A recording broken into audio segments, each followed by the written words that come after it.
In today's video, we're going to be going over the lawsuit that Blake Lively has filed against Justin Baldoni and his team, alleging on-set misconduct for the It Ends With Us film adaptation and a coordinated attack that ruined her public image. Blake Lively is accusing her It Ends With Us co-star, Justin Baldoni, of sexual harassment. Yeah, this is going to be a heavy one, so before we get into it, be sure to subscribe to the channel, because that's what cool people do. Your biggest enemy, the people you hate the most in your life, in all likelihood, they're probably not subscribed to the Dankyjabo YouTube channel, but you, on the other hand, as the strapping young Donny that you are, it's just natural that you'll be subscribed. It's how the cookie crumbles, you know? Anyway, so long-time viewers will know that a couple months back I already made a video on Blake Lively and her booty-like behaviors, all of which were pertaining to the set of the It Ends With Us film, which, as I talked about in that video, was a load of shit. It was not a good film. The book wasn't good either. I actually read the book. I've got it somewhere up there. I'm not going to get it out, though, because it's not even worth it. But either which way, if you know nothing about the situation and you're interested to, like, know the context a bit, then you can watch that video if you so please. I don't think it's fully necessary to understand this video, but I'll throw it out there just in case. But needless to say, before this lawsuit that we're going to talk about in the video was filed, most people were on Justin Baldoni's side of the whole argument, which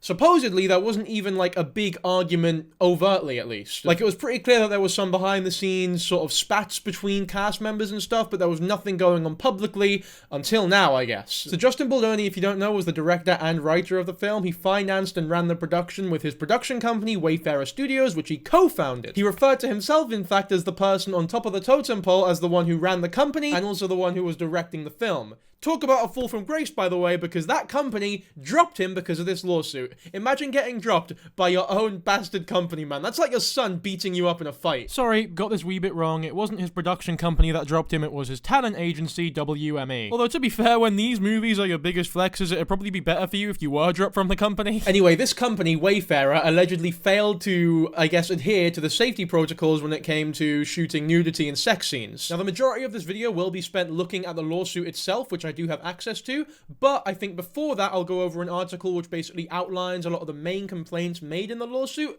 as well as Justin's response. It's a long lawsuit, this, so I thought we might as well get some of this shit done first, so that we can spend the bulk of this video on the lawsuit. Feel free to use the video chapters if you so please. Lively, 37, claims that Baldoni, 40, who is also the director of the film, hired crisis PR management to engage in a multi-tiered plan to damage her reputation after she and her husband Ryan Reynolds, 48, complained of repeated sexual harassment and other disturbing behavior on set of the movie. So this is big because not only are they talking about the sexual harassment in and of itself on the movie set, but they're also claiming that the entirety of the backlash, the viral videos that were going up on Blake Lively a couple months back criticizing her for being a bully and such, well, they're claiming that that narrative has been astroturfed and sort of shifted and molded like a clay pot into reality when the narrative wasn't really ongoing or a big one or a cause for concern before the movie had come out. Now, you're probably wondering how Baldoni would be able to do something like that unless he, you know, contacted every commentary YouTuber on the website and was like, hey, I'll give you X amount of money if you make a video on Blake Lively. Because if that is what was going on, why wasn't I offered the same thing, you knob? I mean, I wouldn't have taken it, but it would have been nice to have the offer. But yeah, obviously that's not what was happening. It is described in the lawsuit. There's like personal messages that Baldoni is sending to his manager, I think, and they describe how they're going to essentially bury her and ruin her. And those are quotes as well. More on that later, though. This shit is juicy, I know. The text messages, which Lively says she acquired through a subpoena, involve exchanges between Jennifer Abel of PR firm RWA Communications, Melissa Nathan of the agency group PR, and Baldoni. So the main piece of evidence that you will see in this video are indeed those text messages, and they fill the lawsuit. The lawsuit is chock-a-block full of these insane text messages that you can barely believe are fucking real because of just how incriminating they are.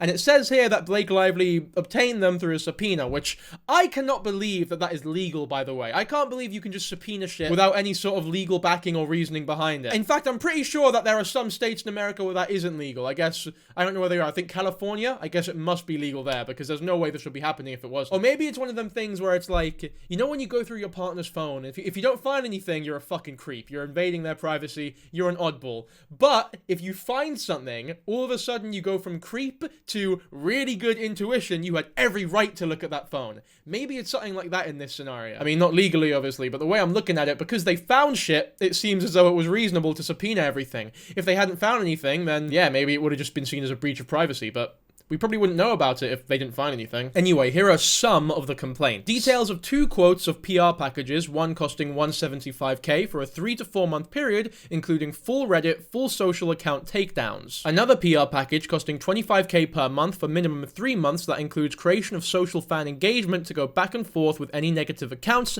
helping to change the narrative and stay on track. Baldoni asking Mrs. Abel, what is the TikTok strategy, and saying, I'd like you guys to start posting me only talking about domestic violence and clips and why this movie is so important. So those first 3 aren't really incriminating in terms of, I guess, an attack on Blake Lively. It's more of just a, I guess, defense mechanism for Baldoni because he is afraid of people having a go at him for how he, I guess, portrays domestic violence in this film. As the director and writer, if something goes wrong in the film and people don't take too kindly to it, he's obviously the head that everyone's going to try to chop off. Now, I don't know how standard practice this is in Hollywood to make Reddit accounts to go back and forth with people and spend 25 grand every 3 months or whatever on said accounts. I think that is a little bit strange. I don't think that is the norm, but maybe it is, man. Maybe all those Reddit accounts that you, my precious viewers, have been interacting with are actually Baldoni's fucking minions. And to all my haters who think that my commentary videos are shit, just a heads up, the people who are responding to you defending me aren't actually my fans. They're just people I've paid. Subscribe to the channel so that I can afford to hire more minions to defend me on Reddit. Or better yet, hire someone to teach me how to focus my fucking camera! But yeah, so far, nothing that makes him an evil guy, but a little bit strange for sure. But this is where it gets techie. Just a heads up, Miss Nathan and Miss Abel are the heads of Mr. Baldoni's PR team. Just wanted to clear that up because I don't say it in the video. Miss Abel telling Miss Nathan she was having reckless thoughts of wanting to plant pieces this week of how horrible Blake is to work with. Miss Abel saying the narrative online is so freaking good and fans are still sticking up for Justin, and telling Miss Nathan you did such amazing work. Miss Nathan telling Miss Abel the majority of socials are so pro Justin and I don't even agree with half of them, lol. Miss Nathan replying to Miss Abel, narrative is crazy good. Miss Nathan telling Miss Abel we can't write it down to him, we can't write we will destroy her. Miss Nathan adding, you know we can bury anyone. Miss Nathan saying to Miss Abel, don't worry, I didn't kill her and send her in a box to your house, to which Abel replies,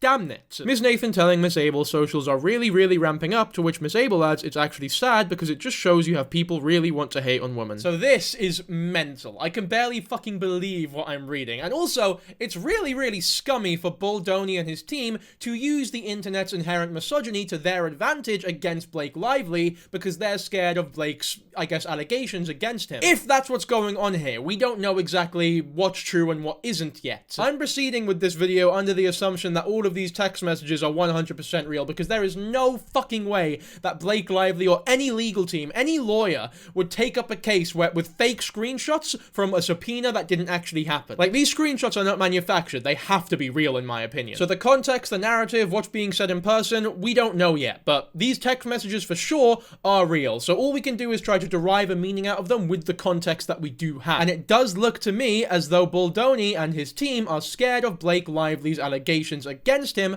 and are using the internet's inherent misogyny to plant a case against her and get people to side with Baldoni, if that makes sense. The guy's an actor, a writer, and a director. He's not an idiot who doesn't know how to, I don't know, shift a narrative. That's kind of his fucking job. He creates narratives for a living. Anyway, here's Baldoni, or at least his representative's response to the whole thing, and then we'll actually go into the lawsuit itself. Mr. Friedman, representing Baldoni and Wayfarer Studios, says in his statement, it is shameful that Ms. Lively and representatives would make such serious and categorically false accusations against Mr. Baldoni. Wayfarer Studios and its representatives as yet another desperate attempt to fix her negative reputation, which she has garnered from her own remarks and actions during the campaign for the film.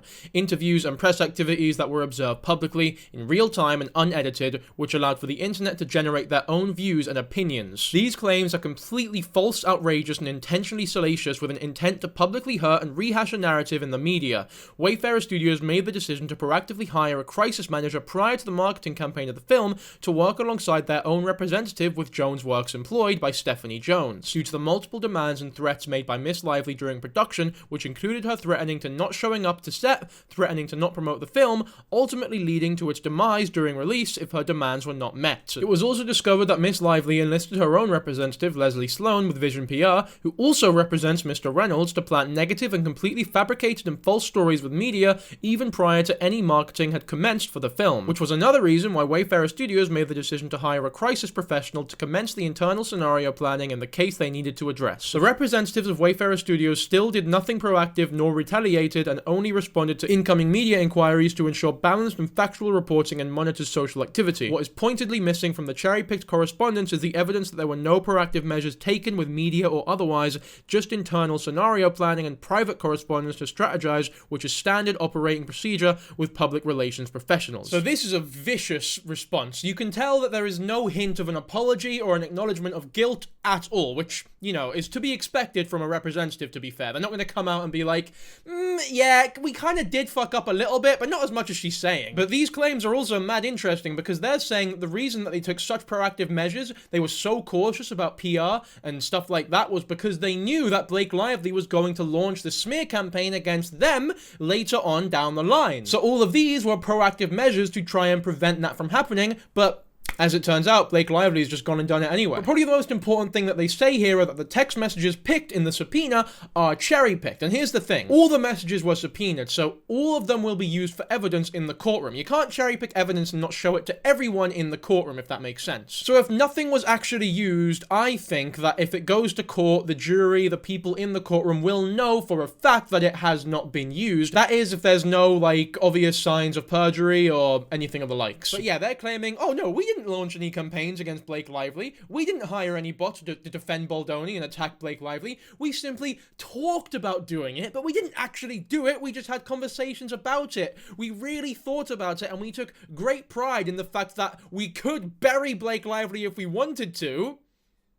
But we didn't do it. We didn't actually put her in the hole. We just dug it. Straight away, without actually looking at the lawsuit, it doesn't look great for Baldoni. I guess it is the best defense that they can muster up, and maybe it is true. I don't know. Maybe it is standard practice for directors to laugh and talk proudly about how they could bury their enemies and then end up not doing it. But I've never directed a Hollywood film before, so I don't fucking know. Okay, now it's time for the moment we've all been waiting for. Let's actually dive into the lawsuit itself. Where conveniently, on the first page, they've listed all 10 of the official complaints that Blake Lively is making against Baldoni and Wayfarer Studios. Complaint for damages for sexual harassment, retaliation, failure to investigate, prevent, and/or remedy harassment, retaliation, aiding and abetting harassment and retaliation, breach of contract, intentional infliction of emotional distress, negligence, false light invasion of privacy, interference with prospective economic advantage. So one of the first things, from what I understand, that they talk about in this lawsuit was that on the 4th of January, the whole team had a meeting, a roundtable meeting, where all the knights and nobles took their stands. And this meeting was to talk about refilming, or not refilming, but continuing filming the movie after the strike had gone down. There was like a guild strike, a writer's strike, whatever it was, right? Filming was halted for a minute, and now they're continuing it. But before they can do that, they had to have a meeting because things are going to change around here, buddy. But what exactly needed changing? Well, let's read this list out because it is fucking insane. No more showing nude videos or images of women, including producer's wife, to Blake Lively and or her employees. It says here, by the way, that all parties agreed that the following behaviors would cease. So if this is true, that means that yes, this was indeed happening and that everybody on set had to agree not to do it anymore. But in order for it not to happen anymore, it had to have happened at some point, you know what I mean? So why the fuck would this be happening? Also, it says no more showing nude videos of women, including the producer's wife, which implies that if it was just no showing videos of women who are naked, the producer's wife wouldn't be included ordinarily? Like, yeah. I feel that's pretty fucking reasonable. But either way, why are people being shown nude images of women for no fucking, like, what narrative purpose could that serve? How could that help the cast in any way, shape, or form? Genuinely, I have no idea why that's being done at all. I will say though, the movie turned out fucking shite, so clearly it didn't work. No more mention of Mr. Baldoni or Mr. Heath's previous pornography addiction or BL's lack of pornography consumption to Blake Lively or to other crew members. I'll use BL and Blake Lively interchangeably in this video, by the way. No more discussions to BL and or her employees about personal experiences with sex, including as it relates to spouses or others. No more mention to Blake Lively or her employees of personal times that physical consent was not not given in sexual acts as either the abuser or the abused. Okay, so those three, in my opinion, are not as incriminating as the first one, because it is a movie that does include sex scenes, it is a very sexual movie, the script has a lot of references to sex, blah blah blah, sex is involved here, so naturally I believe that some of these topics might just come up in conversation every now and then, and if Blake Lively is not comfortable with those topics coming up, I think it's completely fair enough for her to be like, hey man, can we not talk about these things, and to address that in a meeting. Fair enough. I don't want to dive too deeply into the pornography addiction thing. A lot of people have been doing so. Like, oh my god, Baldoni had a pornography addiction? He must be the fucking guiltiest party ever then, because there's no coming back from that. There is. It's an addiction. Like any other addiction, it deserves to be treated with some level of sympathy, in my opinion. And without telling us what discussions of this previous addiction actually, like, involved, there's no way of knowing for sure that the discussions were, like, really graphic or whatever. It might have just been Baldoni being like, oh, in this scene, we're gonna have this and that. Back when I had a pornography addiction, I would react this way, blah blah blah, this character has one, so maybe they should do that as well. You know, there's a way that, unlike showing nude images of women to random members of the cast, there is a way that I can imagine this would be relevant or help cast members on set, if that makes sense. No more descriptions of their own genitalia to Blake Lively. I think, yeah, fair enough, unless it was like a nude scene and you were describing what they're about to see so that they can get ready for... I don't know, man. I'm trying to justify it and play like devil's advocate here, but saying it out loud, it's just a dick. They're all the same, pretty much. Unless you've got, like, a curly fry shaped penis, I feel like you don't really need to, like, pre-warn anybody, because they're actors. They've seen peni before. They've seen everything. It's fine. It's fine. So yeah, I can see why it would absolutely be completely unnecessary to talk about how your own genitalia is shaped or looks like, or just describe it in any way, shape, or form to cast members. Don't matter how good of an actor you are, it's not exactly the most comfortable topic. Just get the scene done, end it, and get it done as quickly as possible, you know what I mean? No more jokes or disparaging comments to be made to Blake Lively and or her employees about HR complaints Wayfarer has already received on set, or about missing the HR meeting. No more inquiries by Mr. Baldoni to Blake Lively, trainer, without her knowledge or consent to disclose her weight. I remember this, we talked about it in the last video. Blake Lively thought that Baldoni was fat-shaming her because he asked how much she weighed. Not to her, by the way, but I think it was to Blake Lively's trainer. Like, Baldoni was asking Blake Lively's personal trainer how much Blake weighed because he had back problems and he had to carry her on a scene, and she thought that he was fat-shaming her.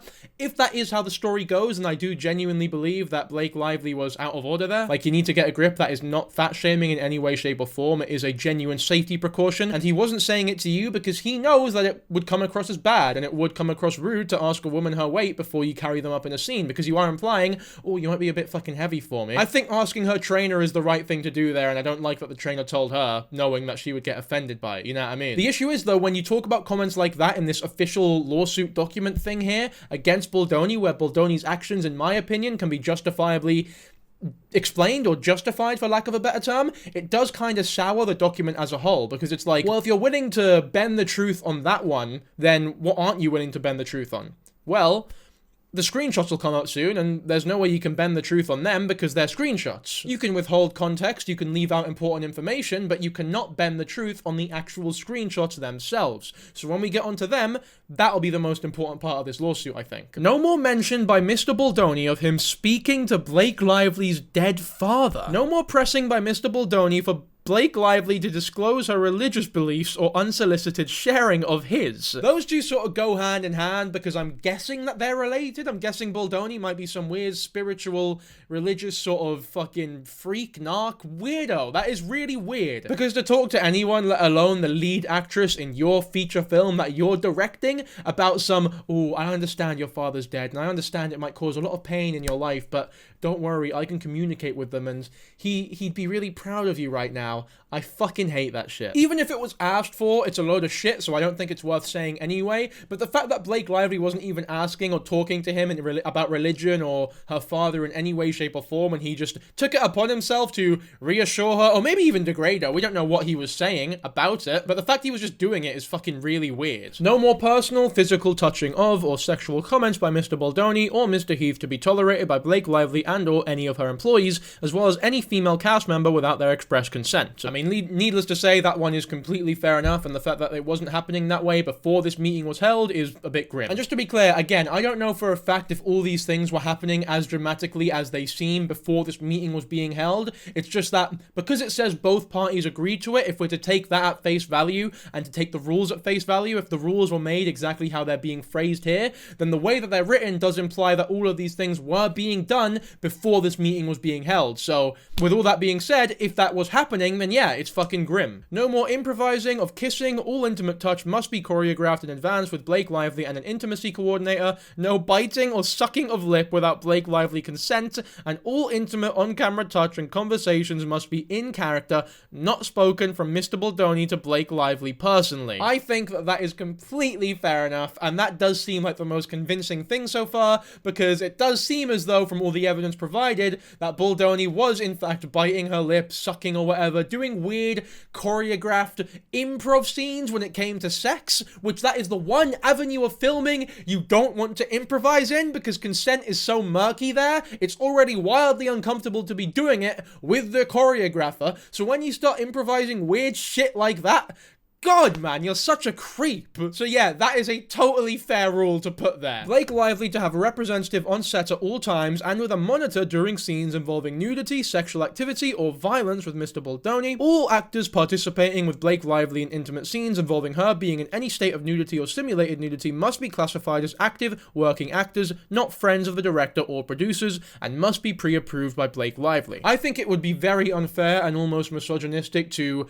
class Blake Lively as a diva or someone difficult to work with because she is making it clear that she wants only people that she trusts to be around her in scenes like that. I don't think that that is diva-ish behavior. I think that is, honestly, should be the bare minimum in terms of standards and consent. To be fair, the way that that rule is written, though, does not imply that that wasn't being done beforehand. It might have just been her making sure that it is continuing to be done as the film goes on. Or maybe she was fearful because of the harassment and behavior that she had faced up until this point that they might change the rules or, you know, decide not to do that sort of thing as the filming goes on. No more entering, attempting to enter, interrupting, pressuring, or asking BL to enter her trailer or the makeup trailer by Mr. Heath or Mr. Baldoni while she is nude for any reason. I don't think, to be fair, that there is any reason why that would be necessary. Just fucking wait for her to put her clothes on. It's not a big ask. It's not a big sacrifice. You can wait a minute or two. No more private, multi-hour meetings in BL's trailer with Mr. Baldoni crying with no outside Blake Lively appointed representative to monitor. So according to this, Baldoni would just take it upon himself to have one-on-one conversations with Blake Lively where he would just fucking trauma dump on her and cry in front of her. That must have been wildly uncomfortable. And I feel as though that's a sort of thing where in court, he'll try to justify it and his lawyer will try to justify it as, oh no, it's normal in Hollywood for the two lead actors to build rapport with each other. That's not building rapport, that's just being a weird freak. You can have conversations with your co-actor or whatever, the person that you're working with on set. They don't all need to lead to one person crying in fucking hysterics most of the time you have the conversations, especially when it's only one party doing it and the other one's just sort of sat there waiting for you to stop crying, thinking, fuck man, do I like support you emotionally now? Engagement of a BL approved A-list stunt double to perform Lily in scenes with Mr. Baldoni involving and or violence. BL to perform only close-up work or work from a BL pre-approved shot list in scenes with Mr. Baldoni involving sexual violence. No more adding of sex scenes, oral sex, or on-camera climaxing by BL outside of the scope or the script BL approved when signing on to the project. No more asking or pressuring BL to cross physical picket lines. No more retaliatory or abusive behavior to BL for raising concerns or requesting safeguards. And yeah, that's the whole list pretty much. I feel like those last few are self-explanatory. There is no need to argue against them. Anybody who does disagree with any of those arguments, so unsubscribe from the channel. I don't want you here. As a whole, I think that if all 30 of those rules were implemented on set, it's not only completely reasonable to be asking for those rules, but it's also beneficial to everybody on set, because not only do you not have a weird creep doing his creepy things and getting away with it, but you also have a happier cast member who is gonna act better and work better because they're not fucking uncomfortable anymore. I can't imagine that being that uncomfortable on set would help with your acting performance. Anyway, one huge criticism that Blake was receiving during the lead up with this film was how she was promoting it. She was promoting it as like a girls' night out, have fun with your friends type of film, when it's a film about domestic violence, really heavy fucking themes, and people were calling her tone deaf for the way that she was promoting it. Including me, by the way. I'm not gonna abstain myself from any responsibility here. I was also calling her tone deaf for it. Hello, Blake Lively here. Colleen Hoover. And It Ends With Us is in theaters now, so grab your friends, wear your florals. Well, in the lawsuit, they describe why these behaviors were taking place. In the days leading up to the film's release, Mr. Baldoni abruptly pivoted away from the film's marketing plan and the types of publicity activities in which he had previously participated. What the public did not know was that Mr. Baldoni and his team did so in an effort to explain why many of the film's cast and crew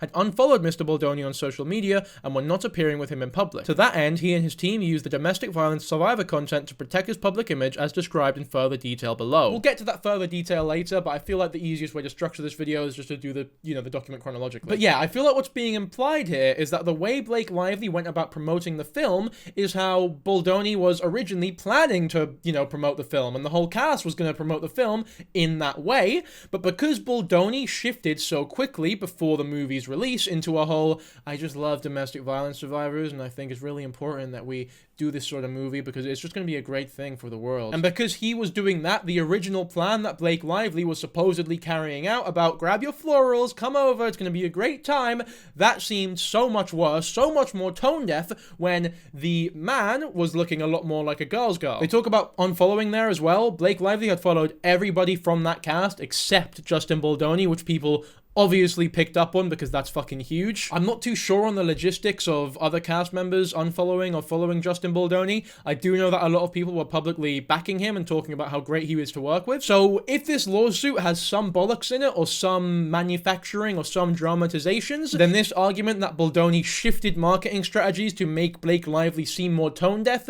is a really desperate, weird attempt at saving her career. Well, not saving it, she's fine, but I guess improving it or trying to get rid of the bad harm that has been done to her career because of it. However, if it is true, then I feel like the people who were backing Justin Baldoni were in fact just scared of what he could do because he does have a lot of power. And if that is what's going on, then fucking fair play to Blake Lively for standing up for herself and taking down the big bad man. What the public also did not know was that this was the beginning of a multi-tiered plan that Mr. Baldoni and his team described as social manipulation designed to destroy Miss Lively's reputation. That plan was backed by virtually unlimited resources. Wayfarer's co-founder, co-chairman, and leading financier is the multi-billionaire Steve Sarowitz, who divulged at the film's New York premiere on August 6th, 2024, that he was prepared to spend $100 million to ruin the lives of Miss Lively and her family. With that backing, Mr. Baldoni and his Wayfarer associates embarked on a sophisticated press and digital plan in retaliation for Miss Lively's exercising her legally protected right to speak up about their misconduct on set,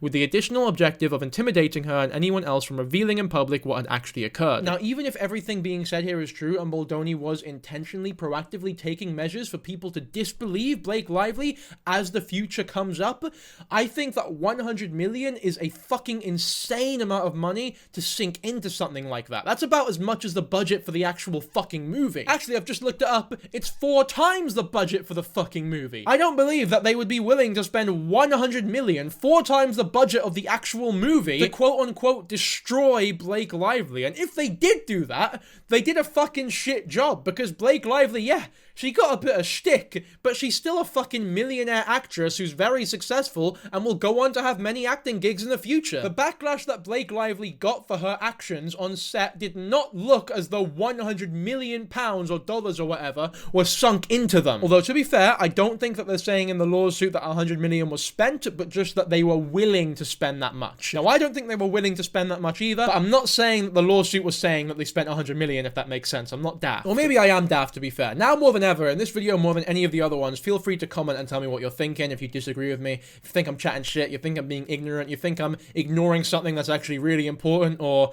over-acknowledging something that might not be very important, you can tell me in the comments. I'm always open to that conversation. Miss Nathan delivered a proposal to Mr. Baldoni, which included a website to discuss full Reddit, full social account takedowns, full social crisis team on hand for anything, engage with audiences in the right way, start threads of theories, discuss this is the way to be fully 100% protected. Miss Nathan also proposed the creation of social fan engagement to go back and forth with any negative accounts, helping to change narrative and stay on track. Per Miss Nathan, all of this will be most importantly untraceable. Well, so much for that. One subpoena, and it's all gone to shit for yous. Even if you didn't do it, the very fact that you're talking about doing it, and you're talking about how you would do it with such conviction, it definitely doesn't look good, I'll tell you that much for free. This plan went well beyond standard crisis PR. What Miss Nathan proposed included a practice known as astroturfing, which has been defined as the practice of publishing opinions or comments on the internet, in the media, etc. that appear to come from ordinary members of the public, but actually come from a particular company or political group. And then here is one of the many screenshots that we will be looking at in this video. This is the first one they put in the lawsuit, and it's Justin Baldoni complaining that he doesn't feel the protection that he feels is needed for him in the future. He says, "Not in love with the document they sent, not sure I'm feeling the protection I felt on that call. Just feels very much like there is not much defense, and also them feeling strong like she's going to do something just a bit concerning what everyone had originally thought." Now, if he is indeed guilty, then he's sat here talking about, oh fuck,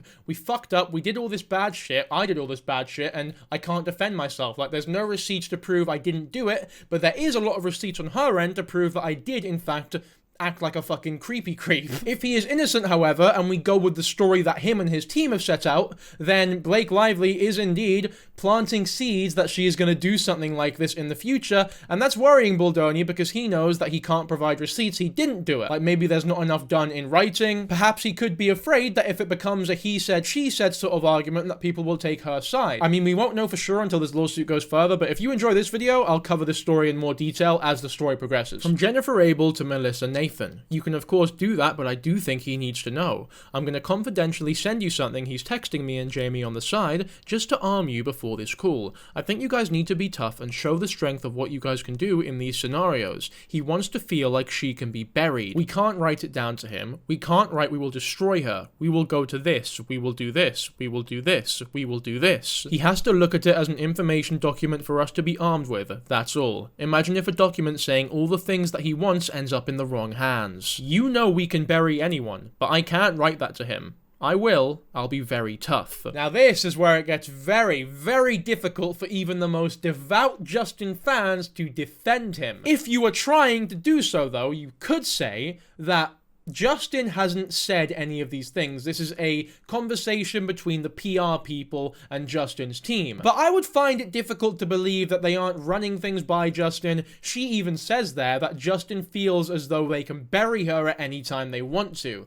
Now, again, if we listen to what Justin's team have said after this lawsuit has come out, they have said that they haven't actually done anything. They just wanted the security to know that if Blake Lively did step out of hand, they could bury her. And to me, this sort of 4D chess battle, mental battle, legal battle between two sides does seem as though it would be some sort of industry standard in Hollywood. There'd be a lot of precautions, a lot of people know, a lot of people have a lot of dirt on a lot of people, so a lot of shit never comes out. This just does seem like one of those weird, messy situations, one of those weird exceptions where things have gotten a little bit out of hand, but no matter what way you look at it, this is really, really weird and really scummy from Justin Baldoni. Because if you've not done anything wrong, then why are you so afraid? Why do you want the information? Why do you want to be so assured that you could bury her and end her career at any point that you can? Which, by the way, I don't think you actually could. I don't think it's possible to do that. Because if what Blake Lively said happened, and you did do that, and the plan went as you thought it would go,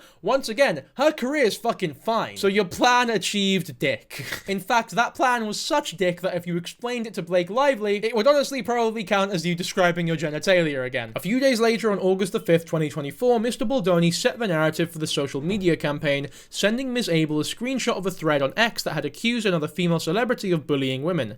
Mr. Baldoni stated, "This is what we would need." Yes, I literally just spoke to Melissa about this on the break, about what we discussed last night for social and digital. Focus on Reddit, TikTok, Instagram. This is so weird, because no matter who's right here, no matter who's wrong here, at the very least, we know that behind Blake Lively's back, the co-stars of this movie have been chatting shit about each other. Major shit talk behind each other's backs. One minute they're acting together, having simulated sex, and the next minute they're talking about how to end the other's fucking career. It's mental. And it really does seem from everything we're seeing here that Baldoni is more guilty. I would be very curious what a subpoena of Blake Lively's phone and stuff like that would look like, though. Because as guilty as Baldoni looks here, the only pieces of evidence that we have are from Baldoni's side. As in, we're getting all these messages that no doubt they didn't think would be public. I really am curious what Blake Lively's team's messages were like that they thought would never go public. Would they be any more incriminating or less incriminating than what Justin's are? Maybe we'll find out eventually, maybe we won't, but Either way, this definitely doesn't look good. In fact, it looks really, really fucking bad. From what's being portrayed here, Blake Lively is a lot more innocent than everyone thought, and Justin Baldoni and his whole team of fucking scumbags are just that, scumbags. The best case scenario for Justin from everything that I'm seeing here is that they're both bad people. There is no way, in my opinion, that you can argue that Justin Baldoni is a good bloke, a moral person, a really nice Hollywood director, and that Blake Lively is a mean, conniving, vindictive woman who just wants the worst for fucking everyone. I will say, all of this does fall in line perfectly with what actually happened, because just as the film came out, just as people started dogpiling on Blake Lively, all of a sudden, old interview clips have come up of Blake Lively acting like a bit of a bully. I say that, it really was only one. It really was one interview clip when I look back on it. Like, the main shtick, the main piece of evidence, the main thing that there were, like, loads of clips of was her tone-deaf promotion of the film, which, I mean, if we're to believe everything in the lawsuit, was also not really her fault. But the interview clip, which I'm sure I've played at some point in this video, if I haven't, then here you go, I'll play it again. First of all, congrats on your little bump. Congrats on your little bump. What about my bump?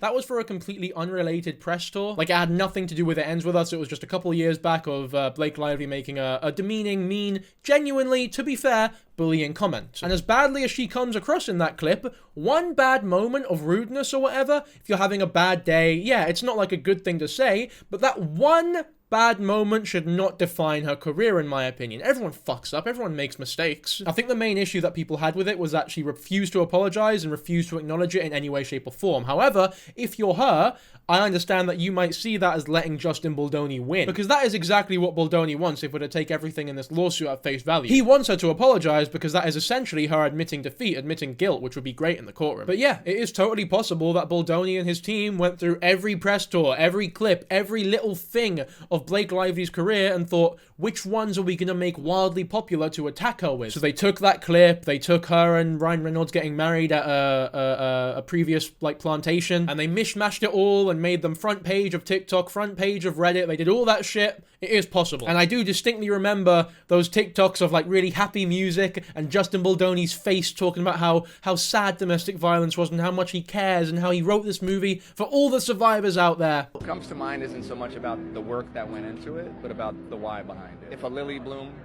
in real life can sit in this theater and maybe make a different choice for herself than was made for her, maybe she sees herself on that screen and chooses something different for herself.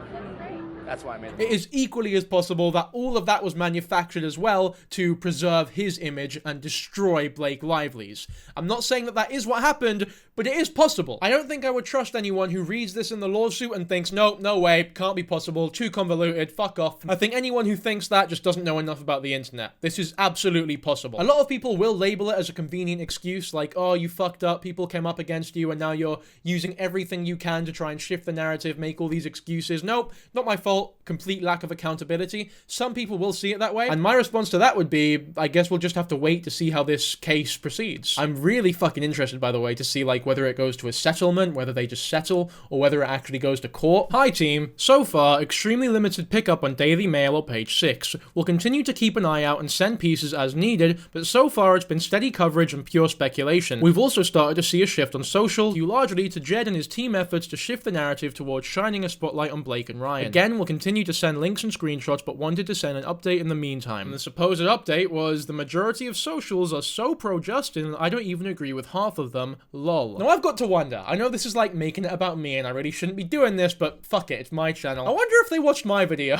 Like, they seem to have looked at absolutely fucking everything, from the most obscure Reddit threads to TikToks with, I don't know, fucking 10 likes. They probably came across my video at some point. I don't think they're referring to it though, because in my video I do not praise Justin Baldoni, like, at all. I think I make one offhand joke about how he seems like more of a girl's girl than Blake Lively, which might have aged very badly considering what we're looking at right now, but either way, there was a lot of talk about, like, oh, Justin just seems like such a nice guy, and oh, he wouldn't hurt a fucking fly, and I did deliberately ignore all of that fucking narrative, because you can just never tell what someone's actually like based on how they act on camera, especially when their job is to act, by the way. Miss Nathan then brags to Miss Abel that Mr. Baldoni doesn't realize how lucky he is right now, by which they were referring to his successful efforts to shut down stories that would have revealed how Mr. Baldoni's behavior, including sexual connotations on set, had made cast and crew beyond Miss Lively uncomfortable. He doesn't realize how lucky he is right now. We need to press on him just how fucking lucky. The whispering in the ear, the sexual connotations, like Jesus fucking Christ, other members feeling uncomfortable watching it. I mean, there is just so much. I mean, this, like a lot of the other times in the document, this isn't like one of the ones where there is an explanation.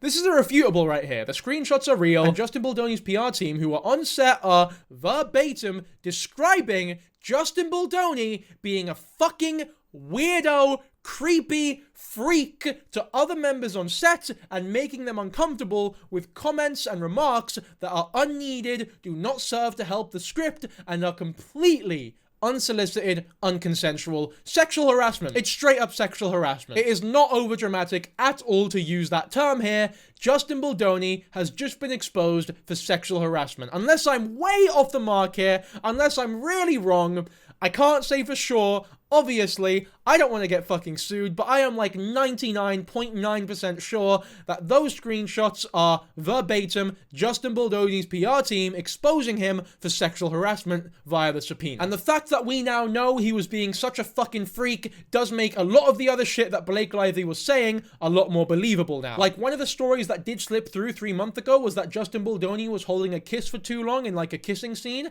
and people were very quick to write that off because Blake Lively was presenting herself as so unlikable, so tone deaf. People were saying like, oh, this is a desperate attempt to talk shit about Baldoni, to, I guess, save her career or make her seem a bit more reputable. I remember I brought it up in my original video and I said something along the lines of, unfortunately, even if this is true, which I don't doubt it is, people aren't going to believe it because of just how unlikable Blake Lively has come across over the past few months, weeks, whatever. Which is true, and which did end up being true until this lawsuit has come out, where now I fully believe that he did hold that kiss for way too long. I don't think it is a stretch to say that at all. And not only did he hold kisses for too long, he was biting her lip, he was sucking her tongue, he was doing really weird fucking improvised shit. And now you can't say anything other than you gotta feel fucking bad for Blake Lively because she knew all of this shit and no one was believing her. I definitely do not envy that situation. It must have been fucking awful for her and her husband. Now that's not to say that everything in this lawsuit is 100% true, but I think irrefutably Justin Baldoni is a fucking creep. A fucking creep who is absolutely guilty of sexual harassment. Jen, this went so well, I am fucking dying. I have to call you later in a bit and tell you how this went. It was genius. So okay, we have the 4 majors standing down on HR complaint. I think we are fine on that bit. It's very ironic how fucking smug these PR people seem now that we have all these messages. I bet they're fucking eating their hats now. I bet they regret the fuck out of how they acted in this situation. I bet they regret how cocky they were being over messages. This is a rookie error, man. You talk about this shit in person. You do not leave it in writing where people can subpoena it or take that shit. That's a message for you as well. Anyone with landlords, anyone who's recently moved out and has a landlord now, genuinely, anything that could be used in the future, try to talk to that landlord only through text messages or something that can be taken through writing, because you can use that later if things go tits up. It's definitely saved my skin a couple of times, I tell you. But also, just as a wee side note regarding these 2 girls, what are you doing? Like, how has your life come to this? Do you feel happy? Do you feel proud that your career is literally protecting people who are sexual harassers in the workplace? And it's even worse that it's 2 women protecting him as well, because other women on set might be looking up to you as someone to trust or look up to. But unbeknownst to them, you are the fucking reason why they can't talk about the shit that they're going through. You are literally perpetuating and encouraging misogyny in Hollywood, because everything that happens to these women, they're scared to come out about it. It's because of people like you. And based on these messages, you're fucking proud about it. You love how good you are at covering sexual harassers' behaviors. Fucking scumbags, man, I tell you, you're no better than Justin Baldoni. Like, at all. Let's not let these 2 girls off the hook. And I don't buy the, oh, I'm just doing my job excuse. On August 16th, Miss Nathan circulated a Daily Mail article. Here's the article in question. Is Blake Lively set to be cancelled? String of hard-to-watch videos that have surfaced following tone-deaf Q&A to promote It Ends With Us could tarnish 36-year-old star's golden Hollywood image for good. And then these are the text messages that preceded the publication of this article. It was a link to the article, to which Jennifer responded, wow, you really outdid yourself with this piece. That's why you hired me, right? I'm the best. This is unironically more of an engaging storyline than It Ends With Us itself. I am more hooked on this. This is better written, the mystery is more engaging, and it is almost cinematic, cartoony, comical. The levels of fucking weirdness and almost evil manipulation that's going on here. Like, I can barely comprehend how this is happening, and every bit of mistrust I have, every bit of me that doesn't believe Blake Lively's story in this situation, doesn't come from me not believing her out of, like, skepticism. It's mainly because it's difficult for me to believe that there are people in the industry who are this cartoonishly fucking evil and misguided, and not even misguided, they're guided correctly, they're doing this completely intentionally. But you know what I mean? It's difficult for me to believe that there are people this intentionally manipulative in Hollywood. Like, I get the stereotype of the big bad Hollywood boss being a fucking arsehole, but it's just weird to see it in action this accurately, if that makes sense. As their own words reveal, the purpose of this social manipulation plan was twofold. It aimed to both A, conceal the pattern of harassment and other misconduct by Mr. Baldoni, Mr. Heath, and Mr. Wayfarer, and B, retaliate against Mr. Lively by battering her image, harming her business, and causing her and her family severe emotional harm. Millions of people, including many reporters and influencers who saw these planted stories, social media posts, and other online content, had no idea they were unwitting consuming of a crisis PR, astroturfing, and digital retaliation campaign created and funded by Mr. Baldoni and Wayfarer to hurt Miss Lively. That is precisely the goal of an astroturfing campaign, to light the fire and continue to stoke conversations secretly, blurring the line between authentic and manufactured content and creating viral public takedown. Now look, I made that video about Blake Lively, and without remembering everything that I said in it, I don't think I said anything necessarily damaging, or I get something that can, like, hold up as aging really badly, or something that can make me look like a fucking arsehole now that the truth has been revealed. But I will keep the video up even if I did say something like that, because I think it's almost important to see how manipulative Justin Baldoni's plan was, if it is as manipulative as the lawsuit here is stating. And I'm trying my best here to not let the fact that I was supposedly fooled by Baldoni and tricked into astroturfing cloud my judgment on this lawsuit itself. If I fucked up, if I was tricked, I was tricked. Like, it's that simple, really, and I feel as though by covering the lawsuit now and going over this new evidence, I'm almost atoning for that, if that makes sense. I don't know, man, this isn't really about me, but I just want to caveat this by being like, any skepticism that I have, do not misconstrue it as me trying to defend myself. I am not, like, I don't have a horse in this race, you know what I mean? Mr. Baldoni ignored well-established industry protocols in filming intimate scenes and exploited the lack of controls on set to behave inappropriately. Wayfarer failed to adhere to guild rules as well as Ms. Lively's contract and standard industry safety protocols with respect to nudity in intimate scenes, which the Screen Actors Guild and the American Federation of Television and Radio Artists acknowledges place performers in uniquely vulnerable situations. Now, I'll link the official rule set that this organization has about nudity and sex scenes in the description, so if you want to read that, you totally can, but the lawsuit does conveniently point out the rules before describing how Justin Baldoni was breaking them. Such safeguards ignored by Wayfarer include providing performers with appropriate notice of nudity and simulated sex and ensuring that 1. Consent is given free of pressure or coercion, signed nudity riders are in place spelling out the parameters of nudity or simulated sex scenes, safe and secure working conditions that are not detrimental to a performer's health, safety, morals, and career, and 5. The use of intimacy coordinators to observe intimate scenes. Now that much I feel like is actually pretty common knowledge. Like, everyone knows that during sex scenes, intimacy coordinators are required on set to make sure that there's no funny business going on. And the fact that that was not happening here is a fucking disgrace. It's nothing short of a disgrace. Especially considering how much of a skeevy bastard we now know Justin Baldoni to be. Without these protections in place, Mr. Baldoni improvised physical intimacy that had not been rehearsed, choreographed, or discussed with Miss Lively, with no intimacy coordinator involved. For instance, Mr. Baldoni discreetly bit and sucked on Miss Lively's lower lip during a scene in which he improvised numerous kisses on each take. Mr. Baldoni insisted on shooting the full scene over and over again, well beyond what would have been required on an ordinary set, and without advance notice or consent. Now again, if this is true, nobody can tell me that that isn't absolute degenerate weirdo behavior, and the fact that there was no intimacy coordinator, like, yeah, no wonder there wasn't one, because why the fuck would if I was Justin and I wanted to get away with doing that, I wouldn't hire a fucking intimacy coordinator either, because they'd fucking stop me, rightfully so. And the worst thing about it is that you know what they're gonna say in response. Oh, she's over-exaggerating, editing, we had to retake the scene for the sake of the movie. We can't put a shit scene in the movie, but honestly, the fact that there's plausible deniability there only makes it that much more obvious what his plan was if this is true. On another occasion, Mr. Baldoni and Miss Lively were filming a slow dance scene for a montage in which no sound was recorded. Mr. Baldoni chose to let the camera roll and have them perform the scene, but did not act in character as Ryle. Instead, he spoke to Miss Lively out of character as himself.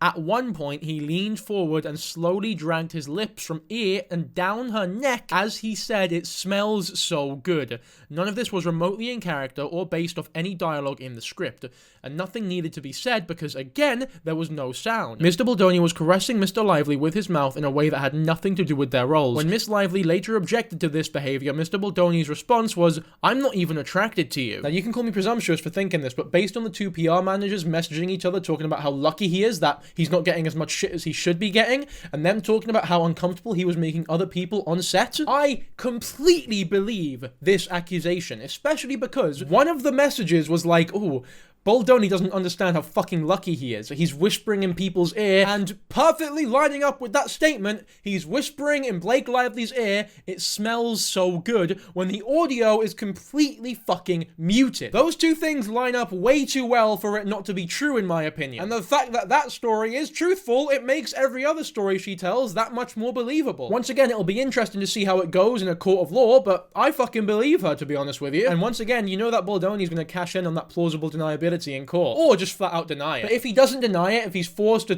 tell the truth and say that it actually did happen, his response will probably be something like, "Oh, I was method acting. It's important, even though it was muted, the lips are still moving, it's important to get across just how intimate we're being because it's important for the scene." And I understand that to an extent because there are, scenes in movies that are muted where the characters are talking to each other. And I don't know, there can be a zoom in, there's two characters drinking a fucking milkshake or whatever with music in the background, there's no actual audio from the scene itself, but it has to be clear that the characters are talking to each other, so they have to just say "Ooh, I love the taste of children, and you know what, this milkshake kind of tastes like children, and fuck me, what a brilliant milkshake it is." But when you mute that, obviously, it just sounds like completely innocent, normal conversation. But when you add the connotation, add the subtext of, sexual stuff, slow dancing, being way too close to each other, that is not the time or place to do stuff that hasn't been planned or explicitly stated as something that will happen. You cannot improvise this shit. This is why intimacy coordinators exist, and Justin knows that, which is why he didn't hire one. Mr. Baldoni inserted improvised gratuitous sexual content and or scenes involving nudity into the film, including for an underage character,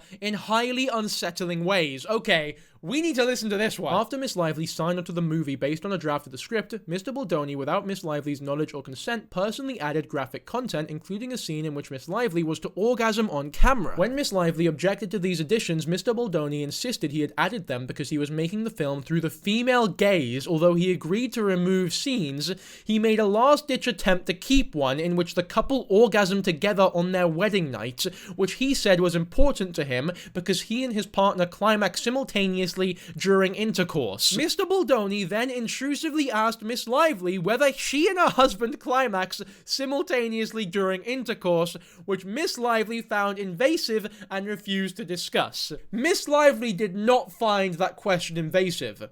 The question is just invasive inherently. I would find it weirder if she didn't find the question invasive. If she heard that and went, "Oh yeah, me and Ryan fucking shag all the time and we climax simultaneously every fucking time, and it's a failure when we don't, man." In fact, whenever Ryan climaxes, he does it in character as Deadpool and then looks into an imaginary camera and breaks the fourth wall with some shit dad joke. Every time Ryan climaxes, he looks at the ceiling, pretends it's a camera, and goes, "Whoopsie-doo, here comes the goo." Fuck me, that is fucking awful. This is unhinged. This is not acceptable in any way, shape, or form. And I believe her, based on the 30 rules that we saw at the beginning of this lawsuit, explicitly, referring to this story, I'm guessing. I'm guessing this story is the reason why many of those rules had to be put in place. Right, so the next section talks about the birth-giving scene, which I won't read it in its entirety because I'm not Illuminati, but it does go on for a while. I'll summarize it here. If you want to read it verbatim and the lawsuit is public, you can read it in your own time, but the story goes like this. There was a scene in It Ends With Us where Blake Lively has to give birth to a child, and it was not established previously that the scene was going to be a nude one. She obviously did not want to film the scene as nude as Baldoni was pressuring her into, but Baldoni was was justifying it by talking about, oh, my wife gave birth completely nude, ripped off the garments. It's not normal for girls to, you know, wear garments when they give birth or whatever. Eventually, she ended up succumbing to the pressure and was nude from the chest down, I think. Interestingly, though, one of the people in that hospital, well, the set of the hospital, one of the actors working there, was not just a local actor who does it for a living and should be working there, especially if there was an intimacy coordinator who would make sure an experienced actor who is experienced with working with nude actresses was on set. No, it was just a personal friend of Justin Baldoni's, whose face was in close proximity with Blake Lively's genitalia, which was, I mean, as I'm sure you can imagine, really humiliating, embarrassing, and uncomfortable. And also, in order to prepare for the scene, Baldoni was showing Blake Lively videos, not only of women spreading their legs and giving birth. At first, she saw the video of a woman spreading her legs and thought it was a porn video, to which she fucking told her, she told him to fuck off. Fair enough. But then he was like, oh, no. This isn't a porn video. It's a video of my wife giving birth to our fucking child. Miss Lively was alarmed and asked Mr. Heath if his wife knew he was sharing the video. Okay, I have to make that correction. It was not Baldoni, it was Mr. Heath. Okay. To which he replied, she isn't weird about this stuff, as if Miss Lively was weird for not welcoming it. Miss Lively and her assistant excused themselves, stunned that Mr. Heath had shown them a nude video. And that explains why that rule was in the rule set as well. Anyway, here's the talk about the nude character that was supposedly a minor, which I think we really need to pay attention to. Mr. Baldoni added a detailed scene to the film in which the underage version of Miss Lively's character, Lily, loses her virginity. In both the book and the script for the film, there was no sex scene. The details about this moment were left to the audience's imagination. Mr. Baldoni added in considerable details, including both dialogue between young Lily and her boyfriend, Atlas, about the loss of her virginity, as well as a simulated sex scene in which Mr. Baldoni filmed and included in his initial cut of the film, a close-up of Lily's young face accompanied by an audible gasp at the moment of penetration. Miss Lively was informed that when the scene was shot after Mr. Baldoni called cut, he walked over to the actors and said, I know I'm not supposed to say this, but that was hot. And did you two practice this before? I don't even know what to fucking say to this one. I will say, I am definitely more doubtful of this one than a lot of the other ones, purely because it is that much more fucking heinous,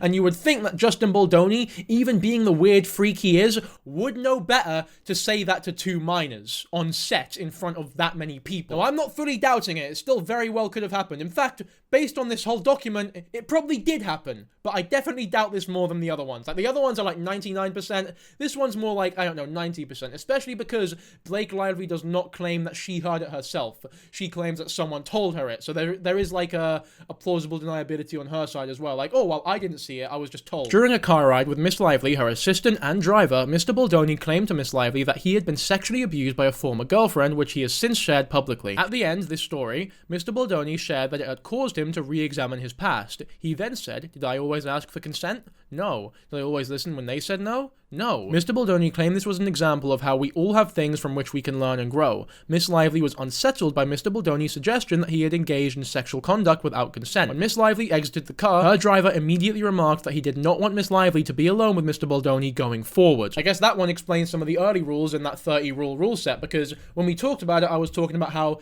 there are situations where stuff like that would be acceptable or justifiable from like a cast writing perspective or like a understanding of the scene that you're about to partake in perspective, but if this is the context that those things were being brought up in, then yeah, that is fucking odd. It's a car ride. You don't need to overshare like that. And even if you did fuck up, even if you did make those mistakes in the past that you regret and want to, I guess, atone or make up for, it's not something you just bring up with random people in the car that you're with, especially people that you're not even that close to. Like, it does not seem, from everything we're looking at here, that Lively and Baldoni were friends by any means. And the fact that he was so comfortable divulging all this information to her, while she is consistently uncomfortable around him, implies that he's just doing this to every fucker that he's around. Like, he's used to this type of thing. It's normal for him. Mr. Baldoni engaged in other behaviors that were shocking and emotionally distressing. For example, he claimed he could speak to the dead, and on several occasions told her he had spoken to her dead father. It was off-putting and violative for Mr. Baldoni to claim a personal relationship with her recently deceased father.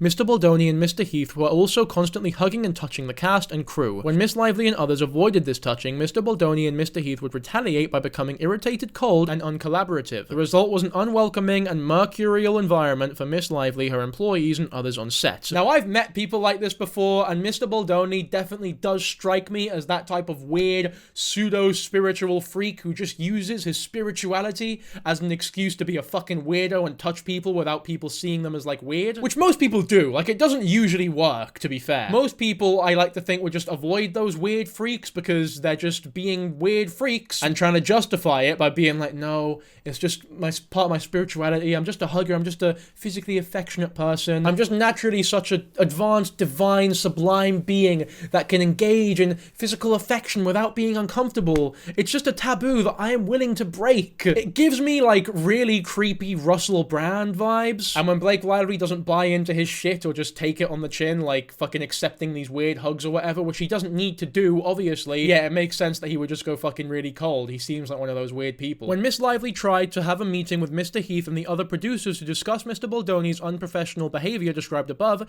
that meeting turned into yet another violation. Now, we glossed over that unprofessional behavior because it's just more of the same, but it was Baldoni calling her sexy in her low-cut top, calling a bunch of other cast members sexy. He loves the word sexy. He thinks it's like a really nice compliment. He says he can use the word because his wife is here, and his wife approves of him doing such a weird thing. And Blake Lively called a meeting, I guess, to discuss this unprofessional behavior. So let's read about how that meeting went, shall we? I'm sure it went just swimmingly. Rather than an ordinary meeting time and place, Mr. Heath arrived unannounced at Miss Lively's hair and makeup trailer while she was topless and having body makeup removed by makeup artists. Miss Lively told Mr. Heath that she was almost done and they could meet once she was clothed. Mr. Heath, however, insisted that if she didn't allow him into her trailer to speak to him at that moment, then there would be no meeting with the other producers. Miss Lively reluctantly agreed, but asked that Mr. Heath keep his back turned. I mean, straight away, none of that is appropriate or makes any sense. You were literally delaying scenes because Baldoni wanted to focus on Blake Lively's sex appeal above anything else, rather. So that was good enough to delay a scene, but a couple minutes in the dressing room for her to put fucking clothes on? No, that's not worth it. That's not good enough. We can't do that. There's no meeting. You're not allowed to complain about Baldoni sexually harassing you unless you let me look at your naked fucking body. Jesus Christ, these people are such weirdos. And you might be thinking, no, he had his back turned. He wasn't looking at her. Well, let's just continue with the fucking paragraph then, shall we? A few minutes into the conversation, Miss Lively noticed that Mr. Heath was staring directly at her while she was topless. When she called him out, Mr. Heath brushed it off as a habit of wanting to look at a person while speaking to them. Miss Lively and her hair and makeup artist were all deeply disturbed by this interaction on just the second day of filming. Now, this is the thing that's great about this. When this goes to court, or if this goes to court, if there's no settlement, if there is a settlement, like if there is a settlement where Baldoni offers an absurd amount of money for this not to go to court, I believe that is him essentially just admitting guilt, because if he thinks he's innocent, he will fight to the death for this. But if this does go to court, stories like this will be absolutely confirmed or denied, because those makeup artists will be called to the stand as witnesses, and they will be able to say, yes, this happened, or no, this did not happen as it was described. So whatever happens in this situation, we will have a much clearer view, a much more accurate view of what happened in this situation on both sides if this proceeds into a courtroom, which I hope it does after looking at this lawsuit. Because if all of this is true, then Baldoni deserves to be banged to fucking rights, and if Blake Lively is making this shit up, then she deserves to be banged to fucking rights. Another reason why I do believe this, though, is that this story directly goes hand in hand with one of the rules in that 30-rule set, which we've been referencing constantly throughout this video. One of the rules was like, no unannounced entering into Blake Lively's room while she's naked or nude or getting done up, no pressuring her into allowing you to walk in, so and so. And it also said at the start of this lawsuit that both parties agreed to this rule set. So that means that both parties have to have acknowledged that this behavior was going on. And if that behavior was going on, then this story is absolutely believable. There's no reason why I can't believe it. Unless they were lying about the initial statement and both parties agreeing to the rule set, which I don't think they would be dumb enough to make a lie that egregious. Miss Lively was humiliated to learn that Mr. Baldoni secretly called her fitness trainer without her knowledge or permission and implied he wanted her to lose weight in 2 weeks. Mr. Baldoni told the trainer that he had asked because he was concerned about having to pick Miss Lively up in a scene for the movie, but there was no such scene. Okay, this is actually really interesting because this is a bit of a shift, a bit of a change from the initial story being told, and I think the initial story has more truth to it. So the initial story was that he called the fitness trainer and asked how much Blake Lively weighed because of his back problems that he was concerned about. Now, they have taken that question of how much does Blake Lively weigh and interpreted it as, I want Blake Lively to lose weight, which is why they use the word implied and not said. He definitely did not say that he wanted Lively to lose weight. He just asked how much Lively weighed, which some could definitely say story does imply he wants her to lose weight. I genuinely do believe that that is a bit of a stretch though, because he is just asking how much he weighs. In my opinion, it is more likely than the other option that he is just trying to prepare himself for whatever weight he is going to have to carry in the movie. Or maybe he'll talk to some medical professionals or his team or whatever to see if it's possible to do that carrying in the movie, considering his back problems. But the fact that they have sort of bent the truth to fit their narrative in this scenario, and we know the initial statement that was made, is a little bit suspicious, because it's like, how much are they doing that in this document? Do they do that often? Are they shifting the narrative or bending the truth that much, like constantly throughout the document? I think that the changing of the story here is something to take notice of. It's not something that brings the whole thing into question, but it's definitely something to take notice of, in my opinion. Mr. Baldoni told the trainer that he had asked because he was concerned about having to pick Miss Lively up in a scene for the movie, but there was no such scene. So again, if you think Baldoni's guilty, you could take this, as they have in this lawsuit, and said he was just trying to embarrass and humiliate her by calling her overweight or fat or whatever. However, if you think he's innocent, you could take this as, how much does she weigh? Oh, she weighs that much? That's too much for me. I'm not going to include the scene in the movie. And again, I don't know if I'm being too nice here or I'm giving him too much of the benefit of the doubt, but I genuinely believe that if this situation went down as stated here, that option is more likely than him just trying to humiliate her. Now, this is the sort of thing where I would love to hear what you guys think in the comments, because I genuinely don't know how harsh I'm being, how nice I'm being. I would love to hear what you guys think, so be sure to tell me. Because just know that if I say anything you disagree with here,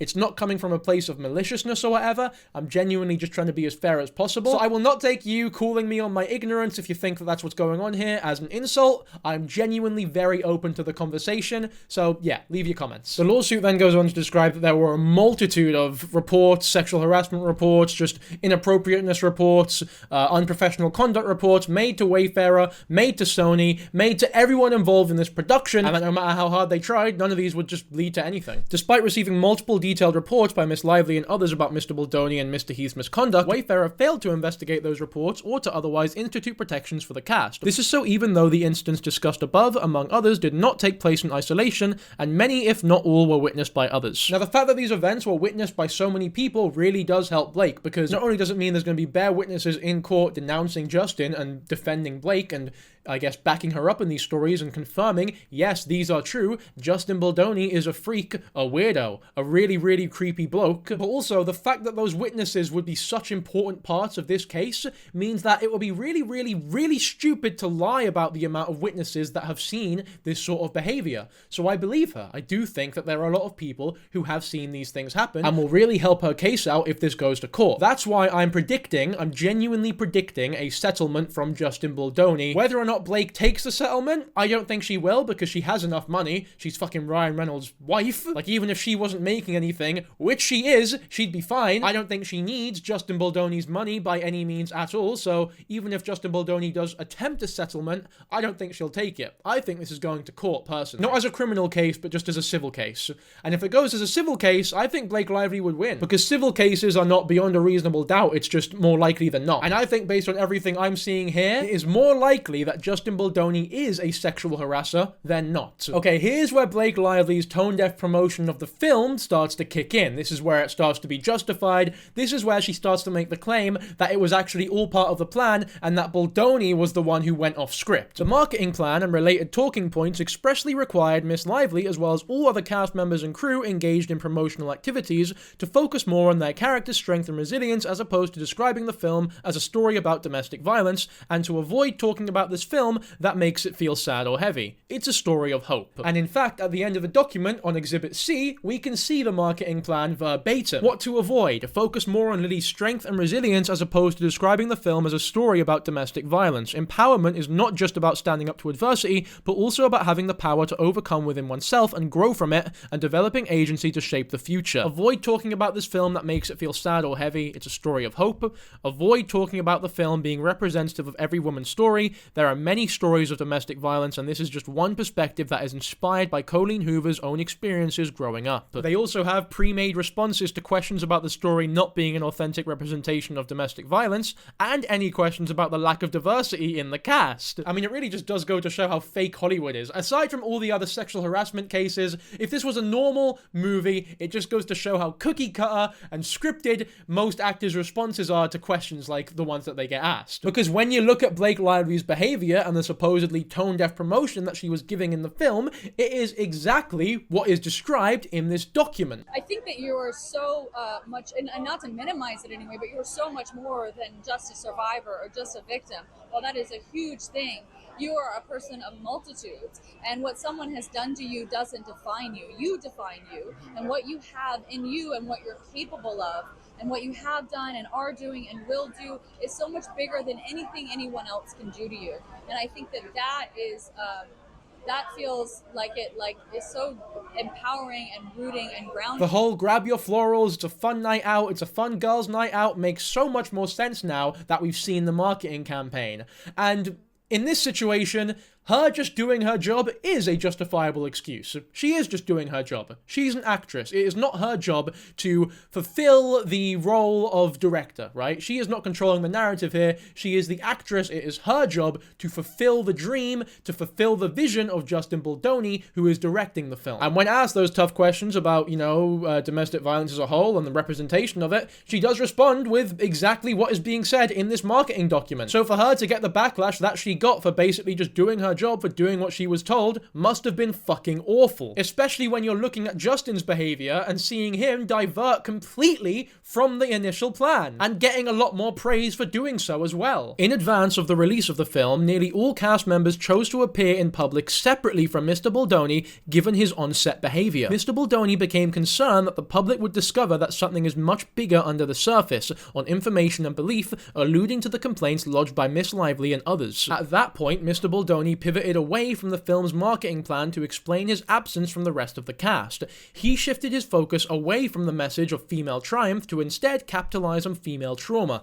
After the film's premiere, Mr. Baldoni changed his Instagram profile, cancelled lighthearted social media posts, and instructed his team to look for survivors' reactions and support, all in an effort to quickly shift his own public narrative to focus solely on survivors and domestic violence organizations. And there's even a text message to back this up. I'd like you guys to start posting me only talking about domestic violence and clips of why this movie is so important. Also, I need you guys to really be on all the stories I'm tagged in. I think you should let people DM me so that you can see people's reactions to the film and I can be reposting everything. These next 36 hours are crucial and we need to be on it, looking at everything, finding the most emotional and touching content from survivors supporting this film and reposting. Need you to be finding survivors sharing their stories and amplifying them on my page and TikTok. I mean, say what you want about Blake Lively, but this document is like 80 pages of fucking undeniable receipts for everything she is claiming. I say undeniable because the screenshots are undeniable, like those are real. The motivation behind those screenshots can be debated. They can be debated. Because there's two sides to every story. We're only hearing Blake Lively's side. She's not going to admit any guilt. I'm very interested to see what Baldoni's team replies with. And maybe there is some really justifiable, valid reason why nobody in the cast wants to be associated with the actual director of the film.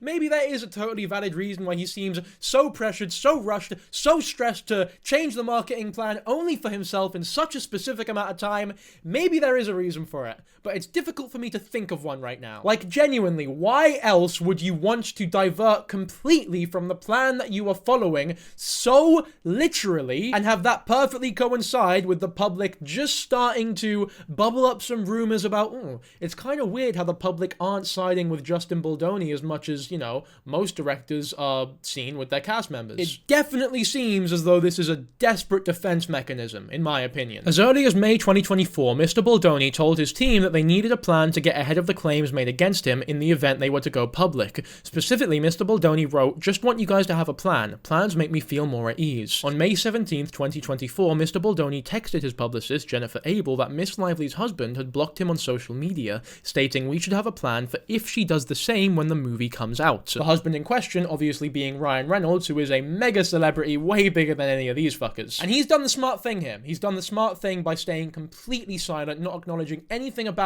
it. He did seem to be on set when Lively was, expressing concerns, which is good of him, to be there privately, but not publicly, because to say anything publicly would completely, damage how well this case might go in court. That's like rule 1 of any lawsuit, of any legal battle: stay private, do not make anything public. And I assume Ryan Reynolds, with the amount of money he has and the amount of time he spent in the industry, knows that better than fucking anyone. Okay, so this is a message from Justin Baldoni that, knowing everything else, it doesn't even fucking surprise me anymore, but if this was the first thing that I'd seen about this whole situation, I would think, holy shit, I can't believe how manufactured and fake you are. Hey guys, one thing I think I want to do is the Dr. Amen show. Matt, I know you have your feelings about it, but his practice saved my friend Miranda's life a few months ago. With everything going on, I want to have an offensive move showing my neurodivergence and some of the attributes that come with it so that I can start talking about it. Most anything that I have been accused of is social awkwardness and impulsive speech, and I think me sitting down with him and just looking at my brain and talking about some of these things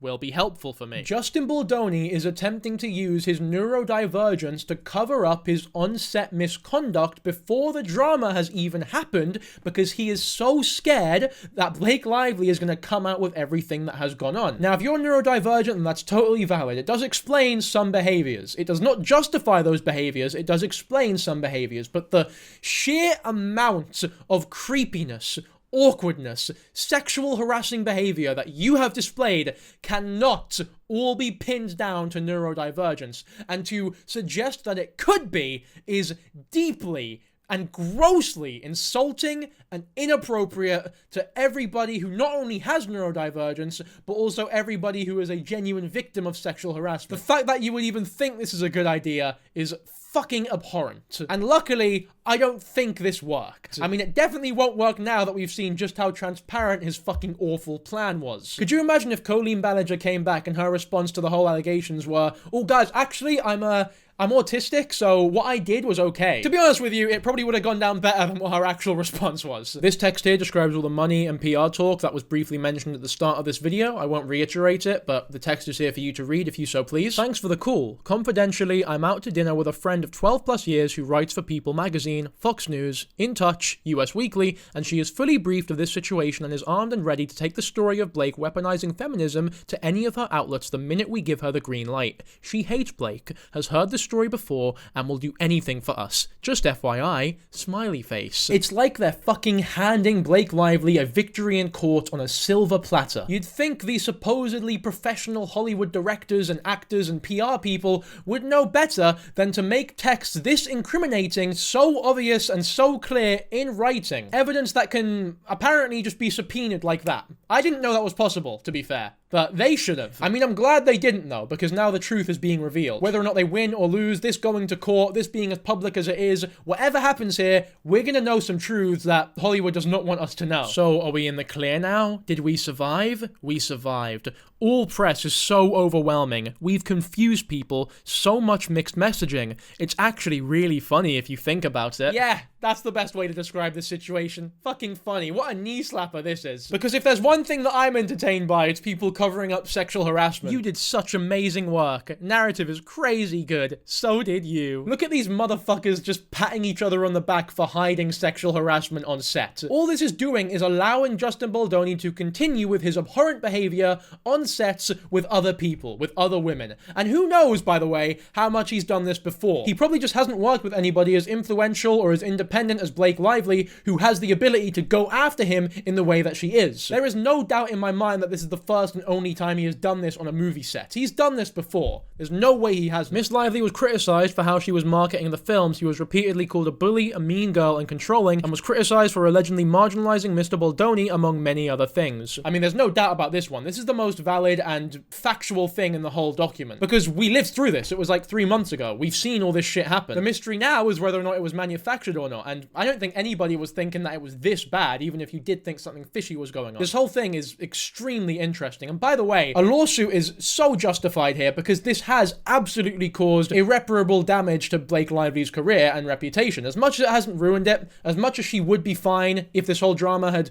continued, she would be fine, right? She'd still be making money or whatever. She's not dead by any means, but this would have and has caused irreparable damage to her brand, which will affect her monetarily. So a lawsuit is absolutely justified here, among the sexual harassment as well. Fucking hell. The emotional impact on Miss Lively has been extreme, not only affecting her, her, but her family, including her husband and 4 children. There are days when she has struggled to get out of bed, and she frequently chooses not to venture outside in public. While she has fought to maintain her personal life and business interests behind closed doors, she has suffered from grief, fear, trauma, and extreme anxiety. She has also been experiencing repeated and painful physical symptoms as a result of the experience. Mr. Reynolds, too, has been affected mentally, physically, and professionally by his wife and children's pain. Worst of all, however, has been the impact on their young children, who have been traumatized and emotionally uprooted in ways that have substantially impacted their well-being. There are but a few examples of the substantial harm caused by this malicious campaign, which pervaded and continues to pervade all aspects of Miss Lively's life. Miss Lively never sought out conflict with Wayfarer, Mrs. Baldoni, or Mr. Heath, but instead consistently attempted to speak up for a safe and respectful workplace privately in the hopes of protecting herself as well as the cast and crew without jeopardizing a film that she believed could make a difference in people's lives. In response, Mr. Baldoni, Mr. Heath, and those working for them sought to destroy Miss Lively and anyone else who knew the truth. Miss Lively's discovery of the full extent of the retaliatory campaign launched by Wayfarer's parties had left her with no choice. Through this complaint, Miss Lively seeks to set the record straight, to hold the Wayfarer parties and associates accountable, and to shine a light on this new form of retaliation so that it will not be used against any others who seek to stand up and speak out against sexual harassment. So yeah, that's as much as I was willing to summarize from this document in this video. There are 203 points made in this document with 4 exhibits to look at as well, so obviously I could not go over every single part of the document, but that is as much as I could in this video. I went over what I felt to be the most important parts of it. I hope you guys can agree with me. If you think there's something I missed or whatever, and you enjoyed this video, maybe I'll do a part 2 as more information comes out. The only updates we have from now are that Justin Baldoni was dropped by his talent agency, as we can see by this article. He was dropped by WME, as you can see from this article, which for whatever reason has put a really, really low-res image of Justin Baldoni on it. Like, come on, you're a professional journalist, do your fucking job and find a proper image. Why is there such a low-res image of him there? If I can find a good picture of him for the thumbnail of a video, then you can find a good picture of him for your professional article. But either which way, this is a developing story. If everything that Blake Lively says here is true,